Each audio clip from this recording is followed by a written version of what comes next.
রাহুল কখন যে কিভাবে সাইকেল চালিয়ে নিজের বাড়ি পৌঁছে গেছে তা সে নিজেই জানে না। শরীর কাঁপছিল, ঠোঁট শুকিয়ে গিয়েছিল। দরজা খুলে ভেতরে ঢুকেই হাঁপড়ের মতো হাঁপাচ্ছিল।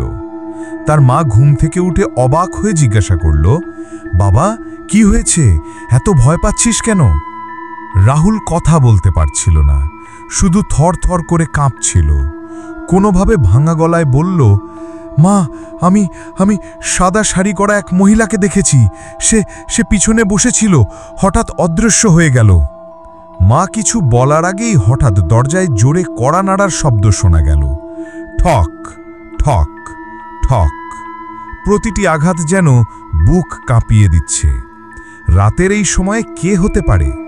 মা ভেবেছিল হয়তো কোনো চোর বা মজা করছে কেউ, কিন্তু বাইরে তাকিয়ে কিছুই দেখা যাচ্ছিল না।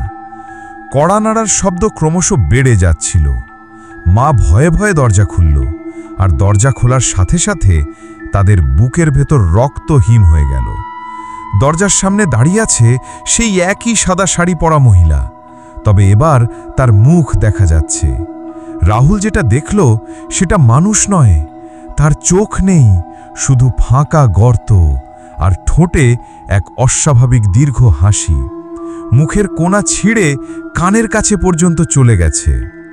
ঠান্ডা স্বরে সে বলল, তুমি আমাকে গ্রামে পৌঁছে দিলে না, তাই আমি নিজেই এসেছি। হঠাৎ পুরো ঘরের লাইট নিভে গেল। এক অদ্ভুত কালো অন্ধকার ঘরটাকে গ্রাস করল। রাহুল আর তার মায়ের বুক ফাটা চিৎকার রাতের অন্ধকারে প্রতিধ্বনি হতে লাগল, কিন্তু আশেপাশের কেউ কিছু শুনল না, যেন শব্দগুলো বাতাসে মিলিয়ে যাচ্ছিল।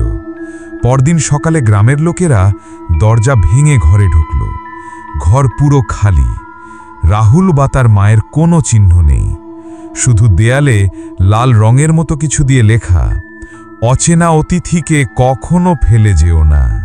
সেই লেখার পাশে সাদা শাড়ির ছেঁড়া আঁচল ঝুলছিল, আর বাতাসে এক অদ্ভুত ঠান্ডা গন্ধ ভাসছিল। আজও সেই গ্রামে কেউ রাতে বটগাছের পাশ দিয়ে যায় না, কেউ যায় না ওই বাড়ির কাছে।